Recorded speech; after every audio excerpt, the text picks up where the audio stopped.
Good evening everybody. सबको नमस्ते। मैं आलोक सिंह आप लोगों को कोचिंग जंक्शन के इस प्लेटफॉर्म से प्रणाम करता हूं, अभिनंदन करता हूं, नमस्ते करता हूं और यह उम्मीद करता हूं कि आप सभी लोग इस पैंडेमिक में भी स्वस्थ होंगे, मस्त होंगे और अपने अपने पढ़ाई लिखाई के कार्यक्रम को आगे बढ़ा रहे होंगे। तो देखिए, हम लोग पढ़ाई लिखाई में जहाँ तक पॉलिटी की बात है तो एक तरीके से यह बताना चाह रहा हूँ कि हम लोग कहीं न कहीं संविधान के पढ़ने पढ़ाने के अंतिम राउंड में चल रहे हैं। ठीक है ना? जिसे यह कह सकते हैं कि 2 से 3 क्लासेज में यह लगभग कंक्लूड हो जाएगा, पूरा हो जाएगा। तो लेकिन बहुत सारी चीज़ें ऐसी हैं जो यहाँ से आपके परीक्षाओं में हो सकता है न पूछे जाएं। ठीक है ना? आज जो पढ़ाने जा रहा हूँ, लेकिन यह भी है कि 1-2 दिन में जो चीज़ें पढ़ाई जाएंगी उनमें बहुत सारी ऐसी चीज़ें हैं जिन्हें आप जानते नहीं हैं, जो वास्तव में आपके लिए बहुत महत्वपूर्ण है। और नहीं पूछा गया है इसका मतलब यह नहीं है कि पूछा नहीं जा सकता है। ठीक है ना? संविधान में दिया गया है, उसको पूछा जा सकता है, इसलिए पढ़ना हम लोगों का धर्म है। ठीक है? तो यहाँ पर अगर हम बात करें तो आप लोग देख रहे होंगे कि कल आपने पढ़ा कि 372 371 तक आपने पढ़ लिया था। ठीक है ना?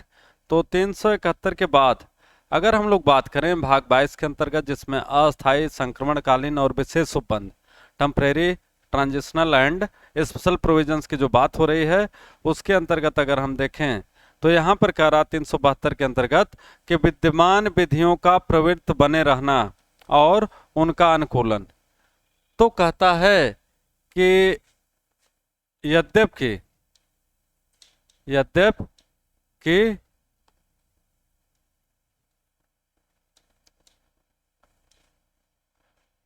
कि अनुच्छेद 395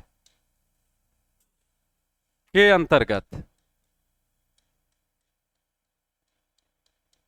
बहुत सी चीजें, बहुत सारे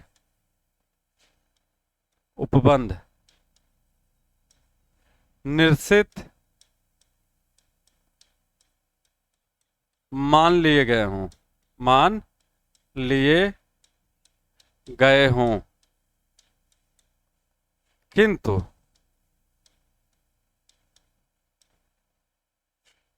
भारत के राष्ट्रपति को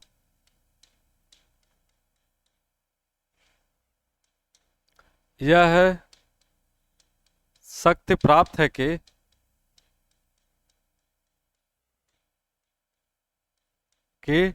वह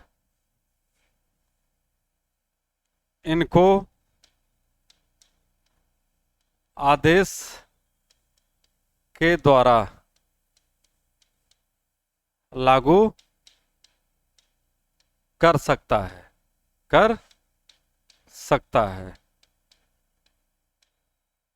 जब तक कि किसी राज्य के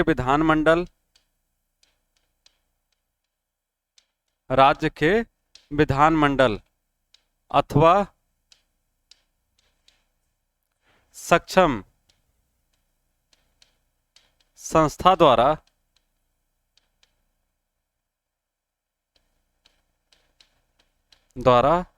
उसको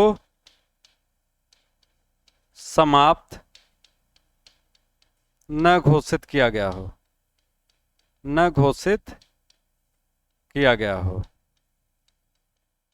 ठीक है ना? तो अब जो पार्ट आपको बताया जा रहा है, जो चीजें पढ़ाई जा रही हैं, उसमें संविधान का एक जनरल ओवरव्यू दिया गया है, एक सामान्य जो दृष्टिकोण है कि कैसे कैसे संविधान में क्या क्या चीजें होती हैं, उनके विषय में चर्चा हो रही। तो कह रहा है कि यद्यप अनुच्छेद 395 के अंतर्गत निरसन का उपबंध है, मतलब इसमें डिलीट करने का, या हम यह कह सकते हैं कि अमेंडमेंट के द्वारा इसमें संशोधन किया जा सकता है, कुछ चीज़ें जोड़ी भी जा सकती हैं, कुछ चीज़ों को वहाँ से हटाया भी जा सकता है।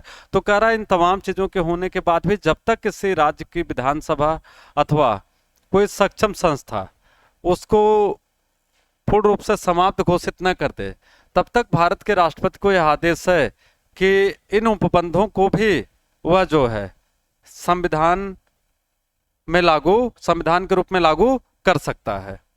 ठीक है ना। तो वह उसके आदेश के ऊपर निर्भर करता है कि वह उसे लागू करना चाह रहा है अथवा नहीं करना चाह रहा है। तो यह चीज यहाँ पर 372 के अंतर्गत आप जो देख रहे हैं वह दिया गया है। कहता है विद्यमान विधियों का प्रवृत्ति में बने रहना और उनका अनुकूलन। अर्थात यह बात हो रही है कि भारत जब आजाद हुआ तो आप देख रहे हैं कि उससे पहले भी तमाम विधियां भारत में थी। भारत जब आजाद हुआ तो आप देख रहे हैं कि भारत सरकार अधिनियम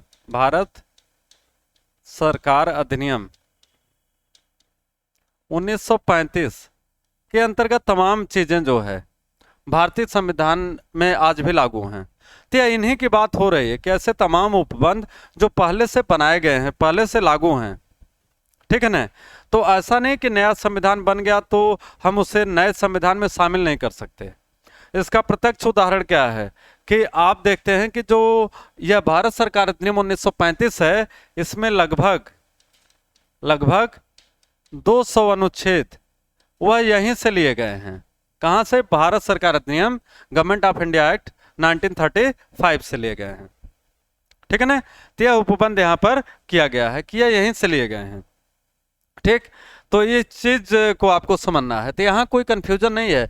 कह रहा संविधान के बनने से पूर्व जो उपबंध लागू थे उन्हें भी अगर कोई विधि के द्वारा उसको स्थापित नहीं किया गया तो राष्ट्रपति आदेश के द्वारा उन विधियों को लागू कर सकता है। और कब तक कर सकता है? कहता है कम से कम संविधान बनने के 3 वर्ष तक। ठीक है ना। बाद में कह रहा है कि 3 वर्ष के स्थान पर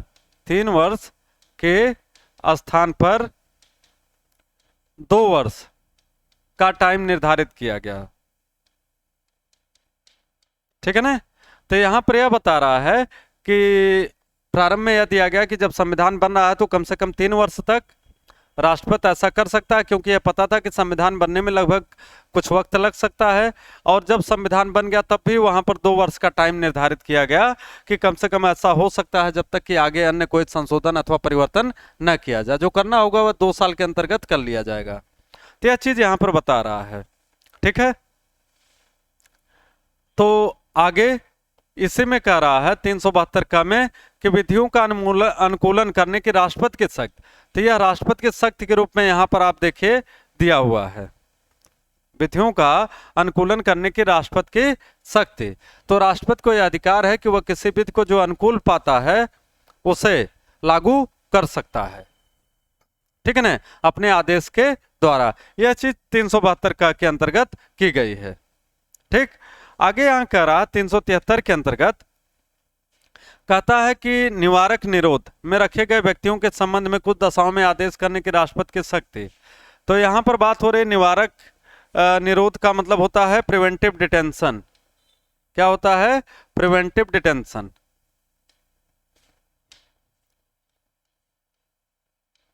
प्रिवेंटिव डिटेंशन जिसमें क्या कहा जाता है? जिसमें कहा जाता है गिरफ्तारी पर रोक। क्या कहा जाता है? कि गिरफ्तारी पर रोक। ठीक है ना, प्रिवेंटिव डिटेंशन। तो यह कह रहा है गिरफ्तारी पर रोक। तो गिरफ्तारी पर रोक तो कहता है कि निवारक निरोध में, प्रिवेंटिव डिटेंशन में रखे गए व्यक्तियों के संबंध में कुछ दशाओं में आदेश करने की राष्ट्रपति की शक्ति। तो आप आर्टिकल 22 को यहां जोड़िए। किसको?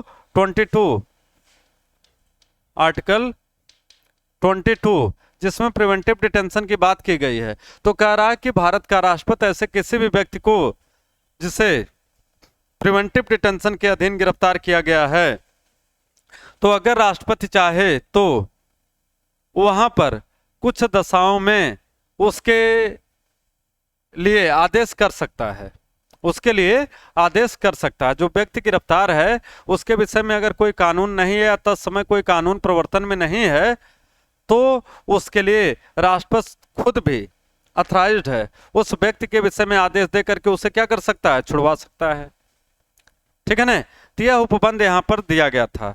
यह आर्टिकल 22 की बात हो रही है, प्रिवेंटिव डिटेंशन की बात हो रही है, गिरफ्तारी पर रोक की बात हो रही है।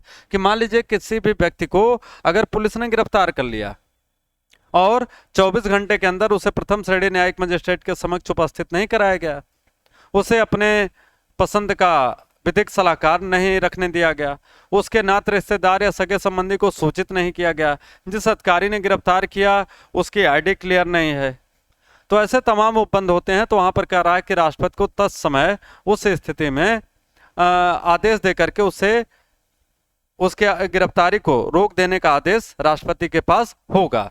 वह आदेश किसी विधि से कम नहीं माना जाएगा, किसी विधि से कम नहीं माना जाएगा। यह बात भी यहां पर दी गई है।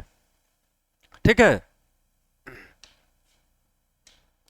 आगे अगर हम लोग देखें तो कहता है कि 374 फेडरल न्यायालयों के न्यायाधीशों और फेडरल न्यायालय में या सपरिषद हिज मजिस्ट्री के समक्ष लंबित कार्रवाइयों के बारे में उपबंध।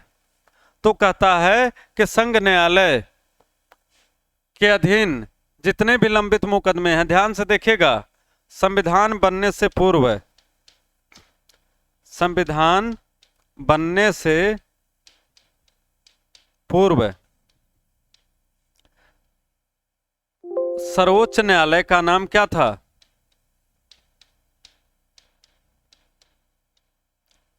का नाम संघीय न्यायालय था, संघीय न्यायालय। तो जिसे हम फेडरल कोर्ट कहते हैं उसी का नाम अब क्या है, सुप्रीम कोर्ट। जिसे हम सुप्रीम कोर्ट कह रहे हैं, क्या कह रहे हैं, सुप्रीम कोर्ट। ठीक है ना। तो यह सुप्रीम कोर्ट कह रहा है is equal to federal court, federal court. तो यही चीज यहां पर बता रहा है कि फेडरल न्यायालय के न्यायाधीशों और फेडरल न्यायालय में या सपरिषद हिज मजिस्ट्री के समक्ष लंबित कार्रवाइयों के बारे में उपबंध। तो कह रहा है कि जो भी मामले उस समय संघ न्यायालय के अधीन थे, संघीय न्यायालय के अधीन थे या हिज मजिस्ट्री के अधीन थे, मतलब किसी न्यायाधीश के अधीन थे, तो वह सब जो है बाद में जब संविधान का गठन होता है, सर्वोच्च न्यायालय का लागू हो जाता है, बन जाता है, तो कहता है कि वो किसके पास ट्रांसफर हो जाएंगे, सर्वोच्च न्यायालय के द्वारा पास चले जाएंगे। इसका तात्पर्य यह नहीं हुआ कि फेडरल न्यायालय के जो अधिकार और शक्तियां थी उनको कम किया गया, बल्कि फेडरल न्यायालय की, फेडरल कोर्ट के जो संघीय न्यायालय थे उनके शक्तियां और उनके कार्यों को कहां पर समाहित कर दिया गया, कह रहा है कि सुप्रीम कोर्ट के अंदर उनको समाहित कर दिया गया। ठीक है ना। तो यह उपबंध यहां पर 374 के अंतर्गत दिया गया है। ठीक है। 374 के अंतर्गत यह सारे मामले दिए गए हैं। ठीक है। आगे देखा जाए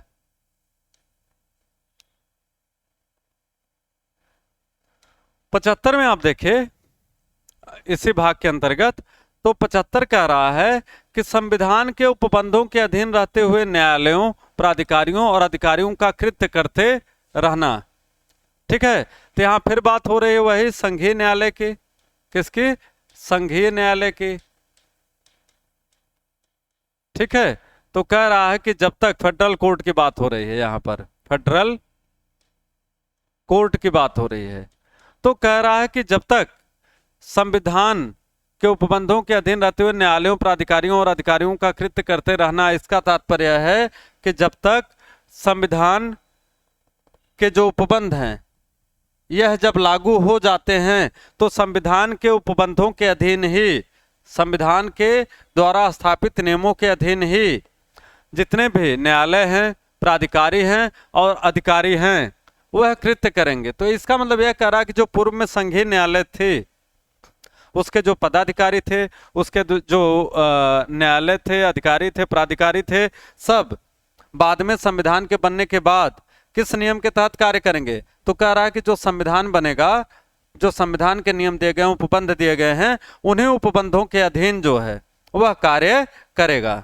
ठीक है ना। तो यह चीज यहां पर दी गई है। ठीक है। आगे 376 में आप देखिए, कहता उच्च न्यायालयों के न्यायाधीशों के बारे में उपबंध। ठीक है। तो पहले जो उच्च न्यायालय थे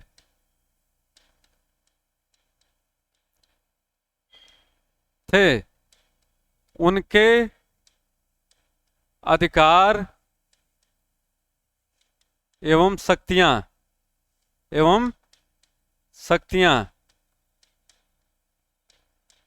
संविधान बनने के बाद वैसे ही हस्तांतरित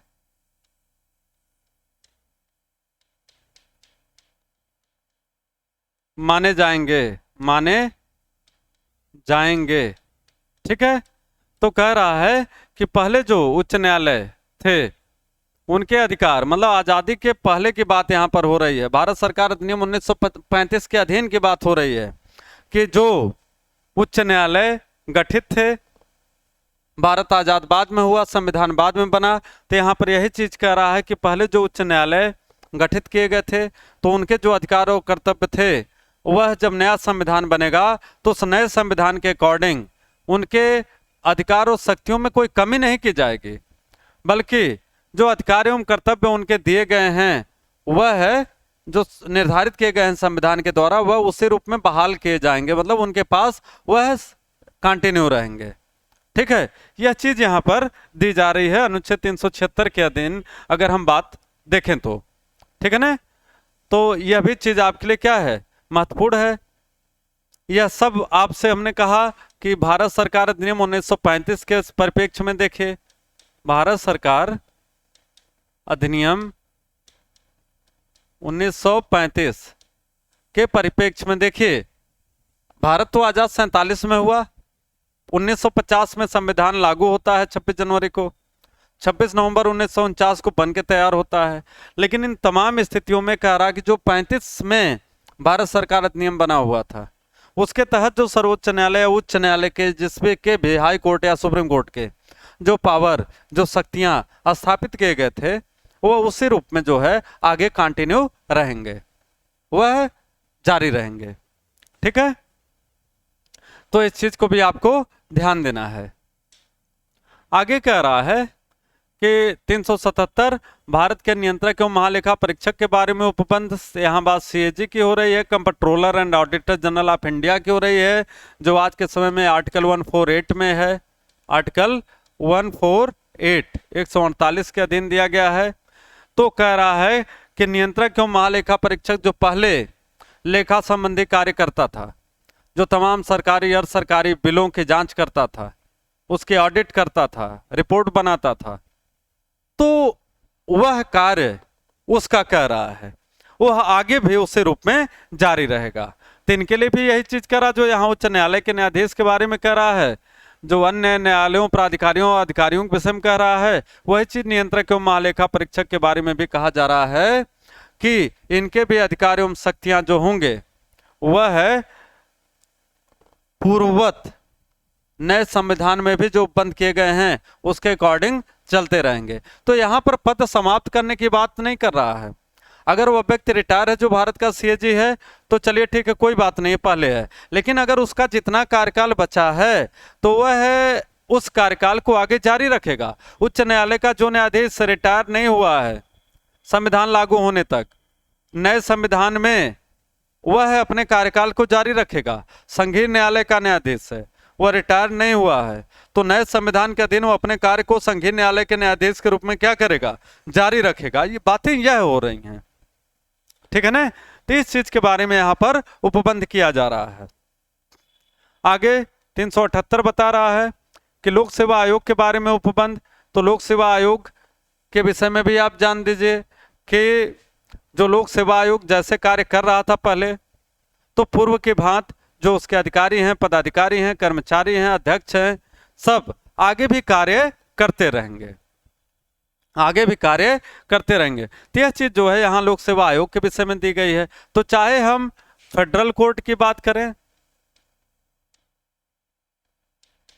या जिसे हम संघीय न्यायालय कह रहे हैं, संघीय न्यायालय, ठीक, या हम हाई कोर्ट की बात करें, हाई कोर्ट, उच्च न्यायालय की बात करें, या हम सीएजी की बात करें, नियंत्रक एवं महालेखा परीक्षक, महालेखा परीक्षक की बात करें, चाहे कहता है कि लोक सेवकों की बात करें, लोक सेवक, या जिन्हें पब्लिक सर्वेंट कहा जाता है, पब्लिक सर्वेंट, ठीक है ना, उनकी बात करें, तो यह कह रहा है कि इनके कार्य, इनके अधिकार, वह सब पूर्व की भांति वैसे ही चलते रहेंगे। ठीक है, मतलब जो भारत सरकार अधिनियम 1935 के अधीन दिया गया है, भारत सरकार अधिनियम 1935 के अधीन जो व्यवस्थाएं की गई थी, उसी रूप में वह कार्य करते रहेंगे। अगर उनका कार्यकाल बचा हुआ है तो उस कार्यकाल को पूरा करेंगे, या जो पदाधिकारी जिस रैंक पर था, जिस पद पर था, वो उसी पद उसी कार्य को आगे भी जारी रखेगा। ठीक है ना, तो नए नियम में अगर उसके रिटायरमेंट की आयु कुछ निर्धारित की गई तो उसी के अनुरूप वह रिटायर होगा, सेवानिवृत्त होगा। जो वेतन भत्ता, जो उसके तमाम अन्य सुविधाएं होंगी, वो उसको वैसे ही मिलेंगे जो पूर्व में उसे मिल रही थी। ठीक है, यह तमाम चीजें यहां पर बताने का प्रयास किया गया है इन अनुच्छेदों के द्वारा।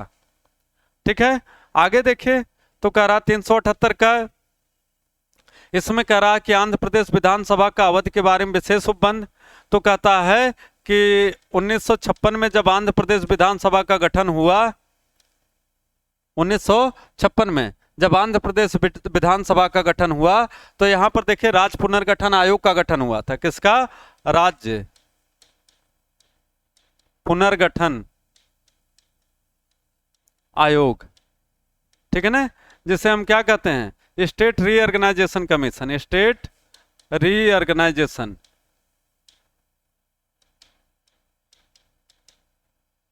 कमीशन। ठीक है ना, तो यह जो स्टेट रीऑर्गेनाइजेशन कमीशन या राज्य पुनर्गठन आयोग का गठन किया गया, तो इसके तहत जब हैदराबाद स्टेट में विधानसभा का गठन किया गया, स्टेट लेजिस्लेटिव असेंबली का गठन किया गया, तो यहां पर इसके टेन्योर को 5 वर्ष निर्धारित किया गया। कितना? 5 वर्ष। तो कहता है कि यदि विधानसभा पहले ही भंग हो जाती है तो उस समय को छोड़कर सामान्य स्थिति में विधानसभा का कार्यकाल, आंध्र प्रदेश की विधानसभा का कार्यकाल कितना होगा? तो कह रहा है 5 वर्ष। कितना होगा? 5 वर्ष। ठीक है, 5 वर्ष की बात यहां पर निर्धारित कर दी गई। तो हमने कहा आंध्र प्रदेश की ही बात यहां पर क्यों आ रही है? क्योंकि आंध्र प्रदेश पहला राज्य था जो भाषा के आधार पर गठित हुआ था। आंध्र प्रदेश पहला राज्य था जो भाषा के आधार पर गठित हुआ था। ठीक है ना, तो एक भी प्रश्न यह भी आता है कि भाषा के आधार पर गठित होने वाला भारत का प्रथम राज्य कौन था? तो आपका आंसर होगा आंध्र प्रदेश। क्या होगा? आंध्र प्रदेश।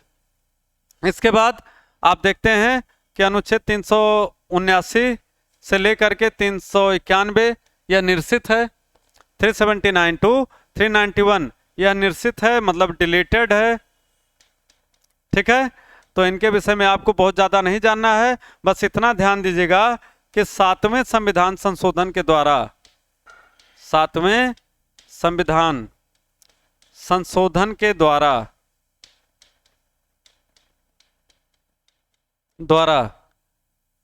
अनुच्छेद 379 से 391 तक इसको क्या किया गया?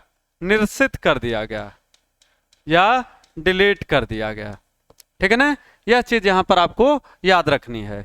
ठीक, इसके बाद 392 की अगर हम बात करें, 392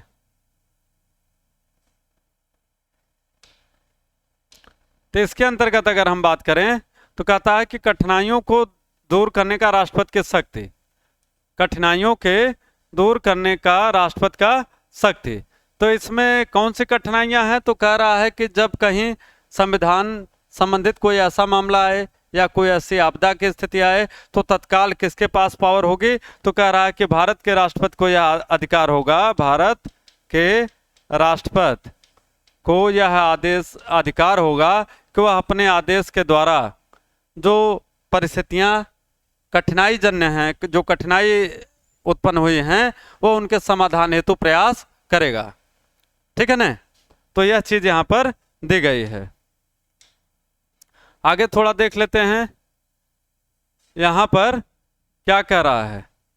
भाग 22 यह आपका अंतिम भाग है। ठीक है, अंतिम भाग है। तो इसके अंतर्गत 393 में आप देखिए क्या दिया गया है, संक्षिप्त नाम। तो संक्षिप्त नाम मतलब भारत का संविधान क्या बोला जाता है? संक्षिप्त नाम क्या है? भारत का संविधान, या जिसे कॉन्स्टिट्यूशन ऑफ इंडिया कहा जाता है। Constitution of India. ठीक है ना? यह इसका नाम है, यह इसका नाम है, भारत का संविधान, यह उसका संक्षिप्त नाम है। तो यह नाम की बात पूछ रहा है कि संविधान का नाम क्या होगा, तो कहता है भारत का संविधान, कॉन्स्टिट्यूशन ऑफ इंडिया। ठीक, आगे देखिए 394 में क्या कह रहा है, प्रारंभ। तो 394 में यह बता रहा है कि कौन कौन सी चीजें यहां पर लागू की गई। तो आप यहां पर ध्यान से देखिए, कह रहा है कि अनुच्छेद 5 कह रहा है कि अनुच्छेद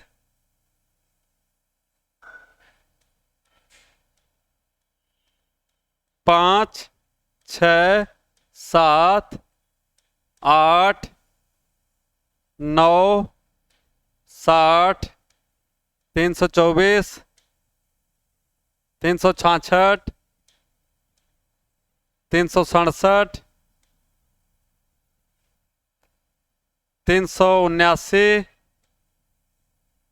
380, 388, 391, 92,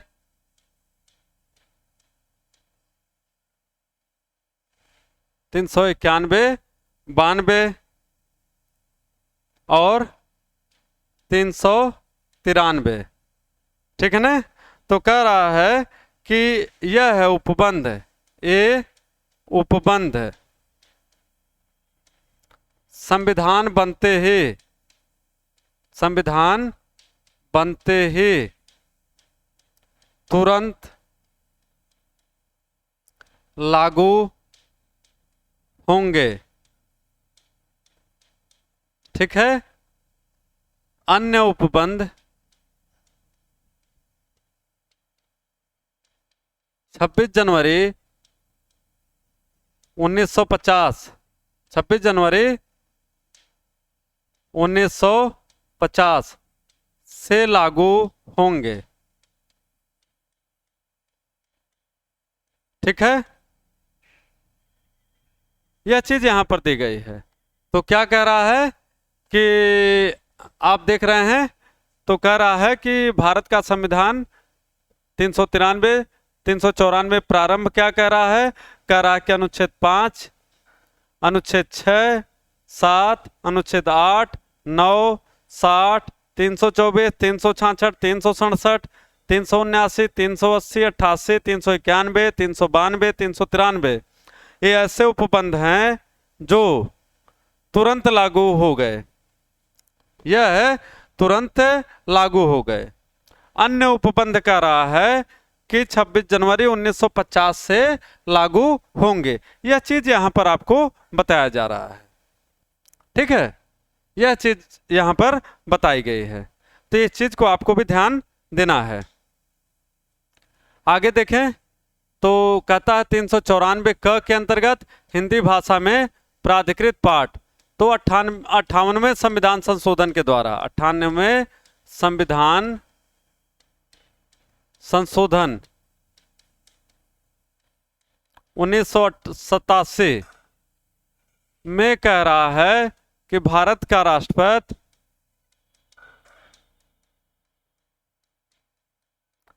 संविधान का हिंदी में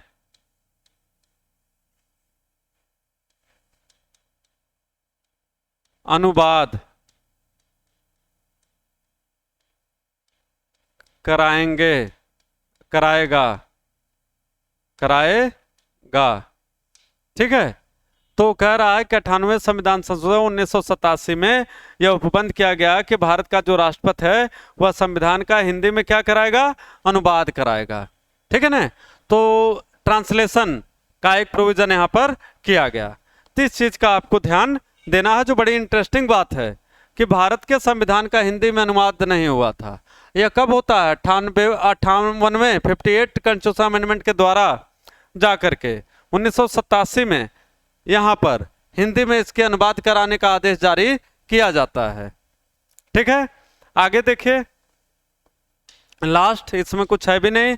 395 कह रहा है यह निरसित है। क्या है, निरसित है, अर्थात डिलीटेड है। तो अब हम लोग यह कह सकते हैं कि इस प्रकार से आपने देखा कि भारत का संविधान अनुच्छेद वाइज चलते हुए एक अच्छा टाइम इस पर दिया गया, काफ़ी वक्त दिया गया इसके लिए। और हमें उम्मीद है कि बहुत सारी चीज़ें आपने समझे होंगी, बहुत सारी चीज़ें आपको याद हुई होंगी, समझ में आया होगा। और कम से कम इतना तो आपने जरूर सीखा होगा कि भारत का संविधान वास्तव में क्या क्या है। ठीक है ना, क्या क्या चीज़ें इसके अंतर्गत दी गई हैं। तो बहुत बहुत धन्यवाद आप लोगों को। और इसमें अभी बहुत सारी चीज़ें हैं, बहुत सारी समितियां हैं, कुछ संशोधन हैं। तो 2 से 3 क्लास के अंदर ही हम उन तमाम चीज़ों का अध्ययन आपके सामने रख देंगे। उसका एक लेक्चर आपके सामने जाएगा। और आप लोग ज़्यादा से ज़्यादा लाइक करिए, शेयर करिए, कमेंट करते रहेगा। और लोगों को प्लीज़ शेयर करते रहे ताकि इस प्लेटफॉर्म के विषय में, कोचिंग जंक्शन प्लेटफॉर्म के विषय में और आपके अपने इस सर के विषय में भी लोग जानें, समझें। बहुत बहुत धन्यवाद। Have a good day.